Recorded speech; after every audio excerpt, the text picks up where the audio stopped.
Gracias, presidente. Buenos días, señora Vizcaíno Ochoa. En primer lugar, darle las gracias por venir. Y bueno, ya he visto que estaba usted también escuchando la comparecencia anterior del señor Couceiro.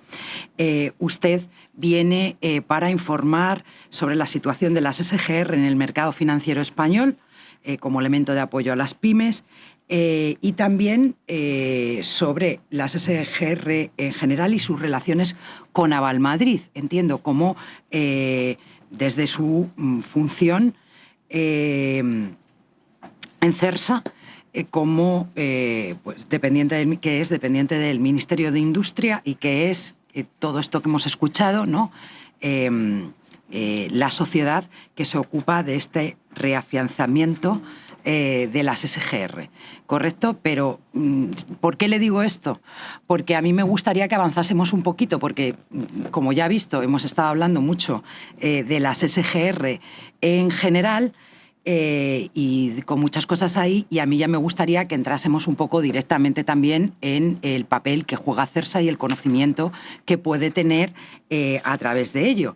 En primer lugar, felicitarle porque obviamente se puede sacar desde la página web, esto es muy transparente, los propios contratos de reafianzamiento que se establecen entre la sociedad que usted preside, CERSA, y las diferentes SGRs, o al menos algo que espero me confirme que es el modelo más o menos que se sigue en estos casos. Esto es así. ¿Son estas las condiciones? Sí, sí. Perdón, perfecto. Tengo un poco mal la voz, lo siento. Nada. CERSA, que en nuestro caso somos una sociedad pública sin ningún lugar de duda por participación accionarial, tiene una relación contractual con cada una de las SGRs. Esto se origina en el año 94 a raíz de la ley por la que se configura el sistema de garantía en España, que previó que hubiera una sociedad estatal de reafianzamiento, que es CERSA. Entonces, CERSA efectivamente firma el contrato que usted tiene como modelo, que por transparencia está colgado en la página web de CERSA y que es aplicable a todas las SGRs que tienen el mismo reafianzamiento, con el único matiz de que determinados importes se fijan específicamente para cada SGR. Muy bien. En la primera parte, donde las partes empiezan a exponer, tanto CERSA como la SGR, hay un detalle que se repite dos veces, en el primer y en el segundo punto, y que define a los proyectos de las pymes que se van a reafianzar como objetivamente viables. ¿Correcto? Aunque lo explica luego después, porque tiene un anexo con definiciones, que también muy recomendable, ¿nos podría decir cuándo o cuáles son los parámetros básicos para considerar objetivamente viable estos proyectos? Bueno, lo primero es que CERSA, y lo que hace CERSA es lo mismo que hacen todos los reafianzadores que hay en Europa. Bueno, en Europa hay un sistema de garantías muy similar al que hay en España, donde es habitual encontrarte un reafianzamiento público, y además hay un escalón por encima, que es que la Comisión Europea, particularmente en los últimos periodos de programación, ha apoyado mucho los instrumentos de garantía, ha delegado en el Fondo Europeo de Inversiones, que es parte del BEI, para gestionar estos programas, de forma que CERSA, a su vez, tiene un nivel adicional de reafianzamiento, lo habrá visto en el contrato con el Fondo Europeo de Inversiones, y en general el papel de todos los reafianzadores implica tener delegado la sanción y el seguimiento y recuperación del riesgo en sus intermediarios, que en este caso son las SGRs. Un reafianzador no hace sanción y seguimiento del riesgo, lo hace el afianzador. Sé que las palabras son horrorosas, la verdad, que son en este caso las sociedades de garantía. ¿Vale? De forma que esa premisa del contrato de como instrumento que somos del Ministerio de Industria, queremos apoyar el crédito a pymes, a un segmento gris, luego profundizamos si quieren más, del crédito, pero intentando apostar por empresas que se consideren viables, es algo que está delegado en las SGRs. ¿Vale? ¿Qué es ser viable? Pues tener capacidad de repago, desafortunadamente. Y ahí entramos en ese área gris, ¿no? Las SGRs tienen el encargo, yo creo que de sus consejos y también de forma delegada el encargo de CERSA, de apoyar un segmento gris del crédito, que son aquellas empresas que tienen proyectos viables, pero que tienen dificultad de acceso a financiación por ser empresas de muy reciente creación y por tanto no tener una trayectoria, por ser empresas con dificultad de ofrecer las garantías colaterales, es una palabra que se utiliza mucho en términos bancarios, ¿no?, suficientes a los bancos, por ser empresas que tienen un proyecto que necesita un préstamo a 10 años y los bancos con empresas pequeñas, un préstamo de 10 años, dicen, te lo doy a 3. Pero muchas veces a mí nosotros lo que más rabia nos da es que una empresa muera porque necesitaba 7 años más para madurar su proyecto, ¿no? Entonces el banco no esté dispuesto a dar ese plazo de financiación o lo dé en unas condiciones muy caras o pida muchos avalistas, personas físicas fuera, digamos, del perímetro de la operación.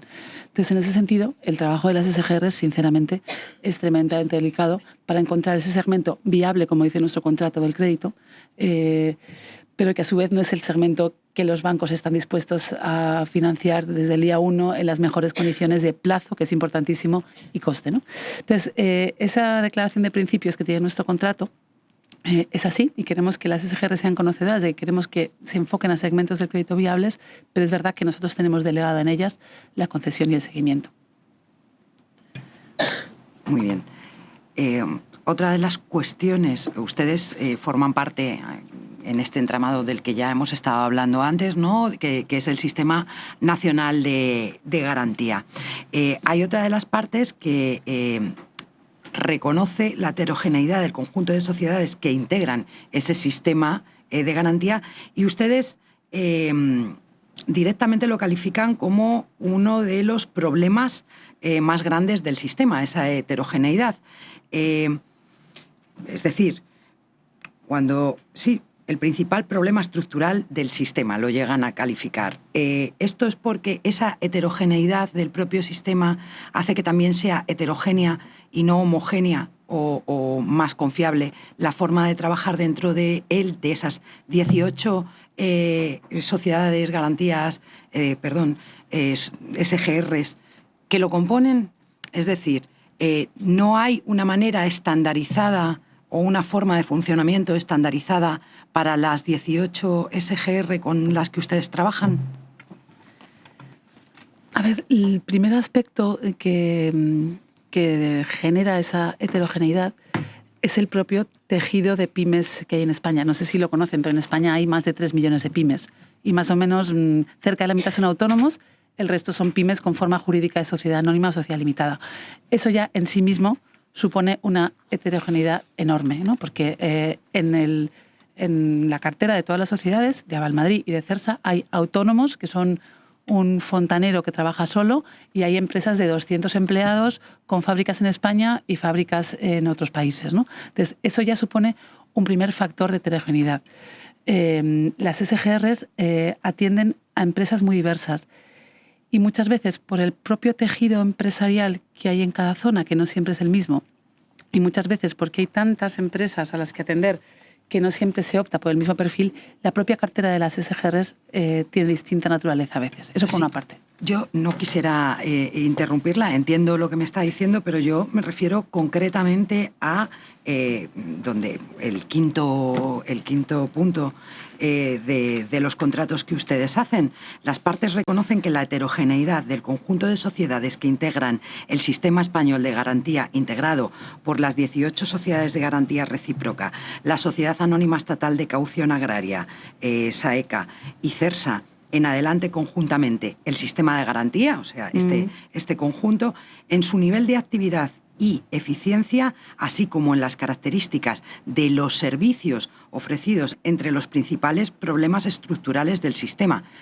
Yo creo que aquí se refieren ustedes, o por lo menos yo lo he interpretado así, se refieren ustedes a los servicios que se prestan desde este conglomerado que compone el sistema de garantía. Ahí nos referimos a dos cosas. Primero a lo que me refería antes, y es la heterogeneidad de las pymes que hay en España y que hay SGRs más centradas en unos colectivos que en otros, y que nuestro objetivo es promover que todas las SGRs puedan atender al mayor número de pymes posibles con proyectos viables y que además en la medida de lo posible atiendan a todos los segmentos. Ese es el primer factor.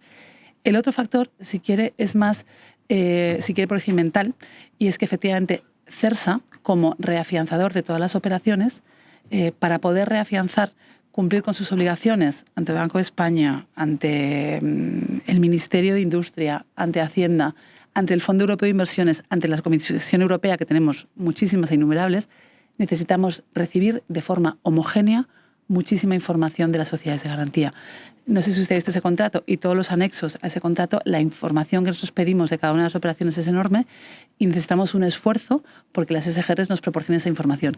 Esfuerzo que, sinceramente, también está muy facilitado por la normativa. La normativa aplicable a las SGRs, que es cada vez más exigente, también ha facilitado mucho ese proceso de normalización y homogeneización de cara a CERSA. Pero es verdad que hay que tener en cuenta que también la normativa ha cambiado tremendamente en los últimos años a efectos de una mayor exigencia y una mayor normalización. De 2015 hacia aquí, por ejemplo. Incluso antes. Por ejemplo, todo esto que se comentaba de las operaciones con partes vinculadas es una normativa que no es una ley, que es más de circulares informales, exigencias del Banco de España que han sido crecientes. Probablemente en operaciones del año 2008, 2009, 2010 no había el mismo nivel de exigencia. Otra cuestión que quería preguntar es, las operaciones que pueden tener cobertura o no pueden tener cobertura desde CERSA están delimitadas incluso con el CENAE por actividades para autónomos y demás. Uno de los requisitos, es decir, que donde deja expresamente excluidas algunas, por tanto, operaciones y empresas, es las empresas en crisis, que después definen ustedes de manera muy explícita y muy literal, ¿correcto? Bien. Y luego después hay algo que me gustaría nos dijese si se viene produciendo desde hace más o menos tiempo, que es el sistema de evaluación de las SGR que tiene CERSA.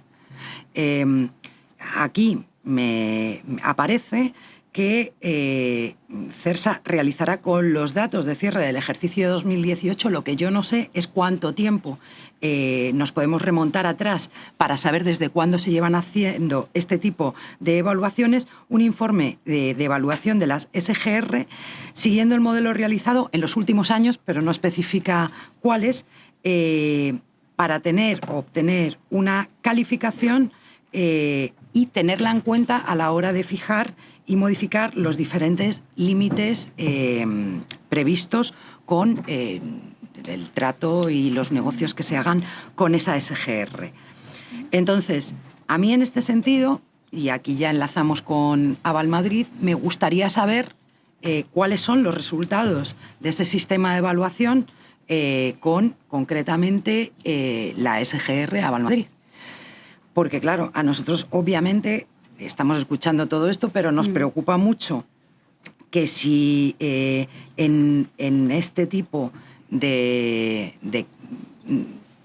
operaciones vinculadas hay 10 consejeros que tuvieron 32 operaciones fallidas con más de 10 millones de euros comprometidos en estas, si eso ha penalizado de alguna manera cuando ustedes han hecho la evaluación. Es decir, si eso ha ido acorde a otros parámetros que para evaluar a Aval Madrid ha acabado sacando mala nota para su entidad o no. No sé si... Bueno, el sistema de evaluación que hace CERSA, actualmente con carácter bienal, yo creo que se lleva haciendo conforme a esa misma metodología probablemente desde el año 2014. Y yo lo importante es explicar que, primero, CERSA no es un organismo de fiscalización, ¿vale? Nosotros lo que hacemos es reafianzar. Reafianzamos a las empresas y no a las SGR. Nosotros no damos ninguna ayuda a las SGR. Damos una ayuda que está perfectamente declarada como ayuda de minimis y lo llevamos al Registro Central de Ayudas de Minimis a las empresas, ¿no? Lo que sí que hacemos es determinado seguimiento y evaluación global de las SGRs que, entre otros, plasmamos en este informe, que es de uso absolutamente interno de CERSA, de su Consejo de Administración y de las SGRs, del director de las SGRs y además referido a sus indicadores. Un director de una SGR ve sus indicadores y la comparación sectorial. Lo que no ve es los datos de estas SGRs, porque por razones de confidencialidad no se lo podríamos dar. Entonces, nosotros hacemos este informe cada 2 años. Sinceramente, las operaciones a las que usted hace referencia me da la sensación de que son operaciones muy, muy antiguas, que probablemente no forman parte de este informe, el último que ha elaborado CERSA en diciembre de 2018. También me da la sensación, por algunas de las operaciones que han mencionado en esta sala, que no son operaciones que hayan sido reafianzadas por CERSA, porque eran operaciones con empresas que, para empezar, no eran pymes. Entonces, yo no sé decirle exactamente el impacto que ha tenido determinadas actuaciones muy pasadas en el informe de CERSA. Yo les puedo contar cómo hace CERSA este informe, pero tampoco son temas tremendamente técnicos que, sinceramente, no sé si son de mucha utilidad en esta sala. De una manera muy rápida, siento, muy rápido, telegráfico, porque no quiero que me pase como en la primera intervención, aunque ya empiezo dándole las gracias por estar contestando bastante de manera generosa todas las cuestiones que se le están poniendo delante. A ver, ha repetido varias veces que no hacen una fiscalización, que no hay un análisis de riesgo explícito desde CERSA, pero lo que sí hay es un compromiso establecido entre el propio contrato, entre CERSA y las SGRs, a establecer, aplicar y transmitir las mejores prácticas y dentro de ellas explicitan colaborando con un propio sistema de gestión, evaluación y seguimiento de riesgos en el que la SGR se debe comprometer a trabajar con ustedes. ¿Eso es correcto? No, con nosotros no. Nosotros queremos que las operaciones lleguen a CERSA, y además así nos lo exigen determinados organismos por encima, con un rating. ¿Saben lo que es un rating de una operación financiera? Entonces, nosotros en su día les dijimos a las SGRs que queríamos que las operaciones vinieran con rating. Y se consideró a nivel sectorial que era mucho mejor que el rating fuera común para todas ellas. Un estándar. Sobre todo porque para que un rating funcione le hace falta masa crítica, y es mejor meter en el mismo sistema de rating las operaciones no solo de Aval Madrid, que son 1000 al año, sino de todo el sector. Entendido. Entonces, nosotros lo que exigimos es un rating. No es un rating hecho por nosotros, es un rating desarrollado por el sector, unificando criterios y metiendo todas las operaciones en la misma bolsa para que tenga mayor masa crítica que permita mejorar la predictibilidad. Por lo menos hay algún tipo de criterios comunes para luego poder hacer mejores seguimientos. Bien, cambiando un poco de tercio. A ver si me puede indicar desde qué año le consta que existen convenios entre Aval Madrid y CERSA, 94 o 95. 94, 95, como había dicho, desde el principio. Sí. Desde el principio. Muy bien. Dentro de estas condiciones de elegibilidad o no elegibilidad, si una empresa estuviera en suspensión de pagos o, aunque no hubiera entrado en concurso de acreedores, o al menos hubiese suspendido pagos a los trabajadores, ¿sería elegible o no sería elegible? No sería elegible. No sería elegible. Perfecto. Por lo tanto, si dentro de una de las operaciones que se realiza con MC Infortécnica, con el 50% reavalado por CERSA y un 25% de la Comunidad de Madrid, y suponemos que un mes antes hubiese no pagado las nóminas a los trabajadores, sería, digamos, algo no correcto, o por lo menos no lo que se solía hacer. No, el tema es cómo identificarlo. O sea, ahí el problema es tanto por nuestra parte como por parte de la SGR. Bien, porque las cosas... Yo entiendo que ahí ustedes, si no se les informa, y dado que ya nos ha repetido y nos ha explicado muchas veces hasta dónde llega su papel y hasta dónde no, sería en todo caso responsabilidad de la SGR y responsabilidad siempre y cuando no estuviera, ella estuviera informada o estuviera oculto. Bien, hasta ahí llegan las responsabilidades. Pues muchísimas gracias.